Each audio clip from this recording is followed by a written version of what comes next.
Yummy, and I don't mean the food. If you're going to sit there and say you've not got enough time to eat all your food, shut up. You're probably 70 kilos. Maybe you need some more sweetener. Right, hi and welcome back to the YouTube. Today we've got another full day of eating, but this will be the last one of the off season. Okay, so food is at the all-time highest. I am sick of eating, but needs must. We need to get bigger. So yeah, food's nice and high. I do actually have a very busy day today. However, I figured might as well just film to make my life difficult, but also to give you a realistic look. So 7 AM right now, need to eat meal 1, prep meal 2 and meal 3, as I'm going to train down in Derby today. So it's like an hour drive. And I've got to set off pretty early, but I want to get 2 meals in before I train. Otherwise, I struggle to get food in. So normally I'll train about 11 AM, so it's pretty easy to get 2 meals in, 7 AM, 9, 9:30, then go and train. Today I'm training at 10 AM, so it's just brought forward an hour. So I'm just going to cram 2 meals in a little bit earlier. Right, obviously, secret to making your off-season easy is just meal prep. So this rice I just cooked yesterday for this meal 1 now. So that is 120 grams of dry weight sushi rice. On one of the last meals, 4 days of eating, I don't know if it was Instagram or YouTube where I posted it. I will go through my YouTube comments from the last one today to try and answer some questions, because I think I normally get the similar questions regarding my 4 days of eating, so I will answer those. Someone said, why sushi rice? Now, for me, I actually got it from YouTube, from Fuad's podcast, like a few years ago now. I've been eating sushi rice for, honestly, probably 4 years, because Fuad used to rave about it when he was in his peak. It's just sticky rice basically, so it's like a little bit more condensed, sticks together. I just find it a lot easier to get down when you peak off season. When I'm at like the back end of dieting, I will use it to carb up on, but if I'm like food's low and I want my meal to last slightly longer, if it's still got rice in it, I will probably change like a jasmine or a basmati, just because it does take a bit longer to eat. But right now, it's just I want it as dense and easy to eat as possible.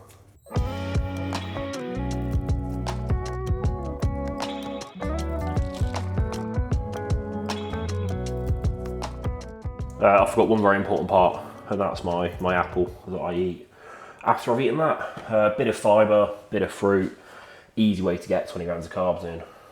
So yeah, Kyle is quite big on fruit, which is nice, add some variety. I think one thing that's good about me doing so many 4 days of eating is you've kind of seen how food sources change as food gets higher and my appetite decreases, right? So the earlier days, 4 days of eating at the start of this off season was very much about volumizing food still, because I was pretty fucking hungry. Then we had the middle part where it was all right, it was just a lot of clean food. Now we're at the tail end where this meal's okay. Post workout, we're using a few sort of smoothie fruit juices, a little bit of liquid carbs to get them in. My last meal, put a little bit of cyclodextrin in, a lot of cyclodextrin pre and post workout as well. So just different methods to help get the food in, and that's how I've structured it, because I think if you are eating, let's say 3,000 calories and yet you're using fuckloads of honey, fruit juices, loads of easier ways to get carbs in, you're kind of shooting yourself in the foot, because where are you going to go when food does need to go up? I think it's very important that you look at the whole timeline of the off season and try to bear that in mind, rather than just making life as easy as possible initially. You know, if you can get the most out of the basics first, similar approach to when people take like PDs and stuff, like you want to use as little tools as possible and make the most amount of progress, right? So when we're talking about tools with food, it's going to be food sources and different stuff like that.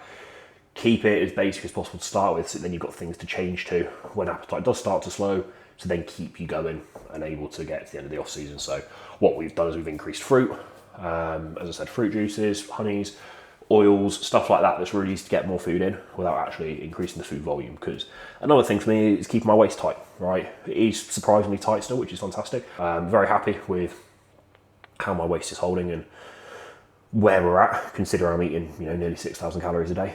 And I'm very excited to see how it looks when we diet down, and hopefully hold the width, hold the quads, and just take more off the waist. I'm now prepping my pre-workout meal, which is 120 grams of rice pudding with a few other bits in there, which I'll get to. Just want to talk through, rice pudding is fucking elite for one. It's also massively on sale right now. As this video, you're watching it, ESN Black Week is live, which means up to 70% off everything on the website with code Eagles. So yeah, they're all massively discounted. Take advantage of it now. Send me your orders so I can thank you personally. But yeah, with rice pudding, right? You've seen it when I eat at home and I make it all fucking aesthetic and nice. When I take it out with me, I just make it as dense and easy to get down as possible. So that currently is 120 grams of rice pudding with 240 grams of water, boiling water added. So I've done 2 to 1 water to rice pudding. Normally you should do 3 to 1. What I then do is make a whey paste in here, but I make it a little bit more runny than I'd usually like it. Right, it is quite runny here. And then I slap that in my 2 to 1 rice pudding. So then you get this horrible looking concoction. Just mix it relentlessly until it just becomes one. And then you've got like a really good consistent rice pudding. Let that cool, take that with me, and then that's just really easy, nice carb dense thing to eat whilst I'm out and about. The benefit with that as well is you don't have to keep it cold, right? If I was to take this chicken and rice out with me, obviously you want to keep that refrigerated if you're going out for the day or whatever. Just keep it cool, especially when it's summer and it's hot outside. Now, not so much in the UK, but normally, yeah, with rice pudding, you just throw that in your bag, eat that whenever, and you are good to go. You're not going to shit yourself from food poisoning, which is always a benefit. It's been like, what, 25 minutes? I've eaten meal 1, and then I've prepped meals 2 and 3. So if you're going to sit there and say you've not got enough time to eat all your food, shut the fuck up. It took me 25 minutes. First 3 meals are sorted. That's like 3,000 and a bit calories total, maybe a bit higher. Definitely a bit higher once I've made my pre and intro. So just get up 25 minutes earlier and you can get it all done. But pre-workout is 120 grams of rice pudding, the absolute goat. 60 grams of whey protein isolate. There's a very minimal difference between whey and whey isolate. Like, I digest whey absolutely fine. But at the minute, I'm also just liking the whey isolate's a little bit thinner. So when I'm prepping it to take away with me, it makes that a better consistency. 10 grams of coconut oil. This is the fucking secret, right? Coconut oil in rice pudding, in cream of rice, oats, even in your chicken and rice if you really like coconut. I'm not a fan of coconut, okay? I don't really like the flavour. Bounty's a shit chocolate. But in my rice pudding, I always do coconut oil over like olive oil, just because it makes it like a bit creamy. Like, it just thickens it basically, and you can't taste it. Obviously, if you did like 30 grams of coconut oil, you're probably going to taste it. But 10 grams in 120, I can't taste it. It makes it a better consistency, and it's getting me 10 grams of really healthy fats in there. So yeah, coconut oil is a fucking hack if you want one. If you like coconut as well, putting that on like your chicken and rice, like melting it in, borderline turning it into a bit of a curry. I think coconut's a common ingredient in a lot of curries, I would imagine. Or maybe in like UK curries that aren't actually anything like the proper dish. They're like a UK version that's just basically fast food. 10 grams, 90% dark chocolate. Then 200 ml of strawberry banana smoothie. Doesn't have to be strawberry banana. I kind of just buy whichever smoothie is discounted at the time. There's always one on sale in Tesco, isn't it? So I'll get the cheap one because they are extortionately priced. Otherwise, £4 for a litre of smoothie, you can do one. At the minute, strawberry banana, only 200 ml, nothing major, but that 200 ml is 25 grams of carbs. Obviously, I could make the argument, oh, it's micronutrients from the fruit, and like, yeah, it is. It's not a whole lot, but it's something. But I just do that again, just so I can keep food volume down a little bit in the pre-workout meal. That was my pre-workout meal. I also do on my high day, which is today, I will do a pre-workout snack, let's call it. An extra chunk of carbs. Typically, Carl has programmed 3 squares bars, so 3 Rice Krispie treats. I ignore that because, especially today when I'm eating these 2 meals slightly closer together, the last thing I want to do 20 minutes before I go and train is eat 3 squares bars. So instead, I do a cyclodextrin to get the carbs in. I will do a blend of literally just straight cyclodextrin, and also I'll do a scoop or 2 scoops of just the neutral hydroload in my pre-workout. This has about 10 grams of carbs per scoop, along with tons of electrolytes and stuff. So all the electrolytes obviously help my pump, help my hydration going into training, so they massively benefit my training. The carbs also massively benefit my training. So I'll do a blend of the 2. I'm about 15 minutes away from the gym, so that rice pudding's digested beautifully, like really fucking good. Got my pre ready to go. This has got 50 grams of carbs in, obviously, and the pre-workout, which is what I'm drinking it like 15, 20 minutes before, well, 15 minutes before I get to the gym, then I've got to warm up and talk, because I'm training with Max today, so I'll sit and talk for a bit first as well. So it's probably going to be about half an hour before I'm actually doing like a first decent set, which is enough time for the pre-workout to hit and the carbs to digest a little bit alongside the electrolytes and stuff like that. Right, we're trained. Post-workout is meal 3. 165 grams of cereal, precisely 75 grams of Cocoa Pops and 85 grams of chocolate shreddies. Ideally a rice-based cereal. I'm pretty sick of rice-based cereals by this point, so I rotate it with a little bit of shreddies. 60 grams of whey isolate and 2 squares bars. So obviously not a lot of fat, because post-workout I want it to digest quickly. Also with my blood glucose, I've got certain things in play that are going to help shuttle those carbs through quicker, so we don't want fats because then they'll get overtaken as well. So for me, pre and post are pretty low fat. Post-workout, very low fat. Got back from gym, slapped my rice in there, a little bit of water, and then I just come back. Fucking hell, that's hot. Come back in like half hour, my rice is all beautifully cooked. It is quite warm as well, so just be careful, don't burn yourself.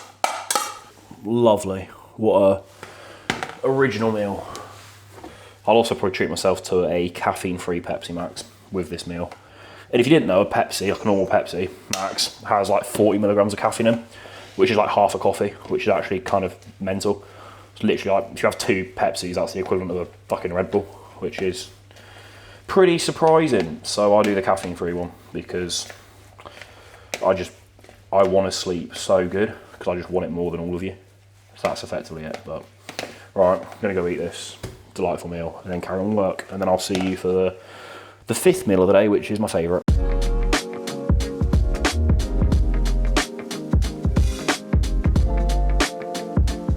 Sweeteners can't be good. Shut the fuck up, you absolute melt. You're probably 70 kilos. Maybe you need some more sweetener. No. A serious answer. Valid concern. In answer to your question, it's absolutely fine. If I was getting any digestive issues from sweetener, obviously I may look at it, but I'm definitely not consuming enough sweetener that it's a negative.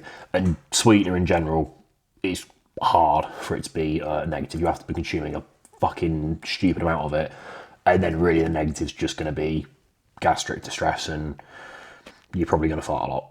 Yummy, and I don't mean the food. Thanks, mate. I'm sure you're beautiful too. 343 grams of protein not needed, 250 gram max at your body weight. Why not substitute the 400 calories of meat with 400 calories of something you could eat in 20 seconds? I agree that 350-ish grams of protein is probably excessive. Tell me the exact amount I need for my body weight. The answer is you can't. I am an assisted bodybuilder. I would rather over-consume protein on the off chance I can synthesize it and have it as use than under-eat it. In terms of swapping it for something I can eat in 20 seconds, there is no carb that I can eat in 20 seconds. I don't want my carbs too much higher because blood glucose is creeping up a little bit. We're already having to do things to manage that blood glucose. Sticking in a fat load of carbs is just going to bloat me and realistically probably affect my blood glucose for the worse. Swapping it for fats, maybe I could eat fats in 20 seconds. My fats are already relatively high. If I eat more fats, I'm going to be quite groggy, quite sluggish. My ability to digest those fats will be way worse than protein. So for me, like my protein servings, it's a lot of trace proteins just because food's quite high. So even if I put in, 400 calories of carbs, there's still going to be a lot of trace proteins in that I don't really think decreasing my actual whole protein sources to swap it for more carbs is a very intelligent idea, because there's still going to be trace proteins. My actual protein sources aren't that bad. It's like 200 grams of meat per meal. That's fuck. If you can't eat that, you are just a wet wipe. I'm sorry. So yeah, I disagree with that. I get where you're coming from, but if you actually look at what I'm eating and then go and try and do what you're saying in terms of swap it for something else you can eat in 20 seconds, I guarantee the way I'm currently doing it is more enjoyable, and also there is the quite high possibility that I'm getting some form of benefit from the higher protein.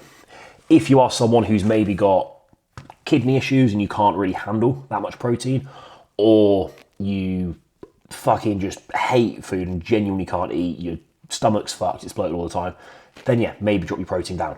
I'm not going to push 340 for everybody, but for myself, the position I'm in, I do find as well when I'm eating more protein, I do just recover better in general from training. There is a difference for me between 250. Like if my total protein intake, including trace sources, was 250 versus 350, I notice a difference. So for me, yeah, you're wrong, politely. This is usually a variety. Sometimes I will do a cereal, sometimes I'll do a rice pudding. 9 times out of 10 it's a rice pudding.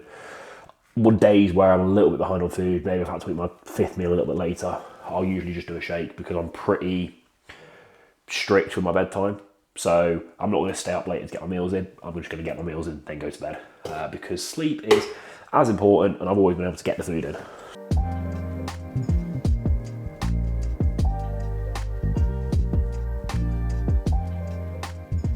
That concludes the final full day of eating of the off season.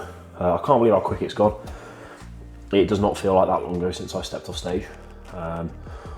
Incredibly happy with the improvements we've made. Prep will start soon. Don't know exactly when, but soon. So there won't be any more food videos from now till I'm on stage, really, apart from the full days of eating and prep, which aren't as exciting. But I can't wait to eat less food. So thanks for watching, like and subscribe. Any questions, drop them below, and I'll see you in the next one.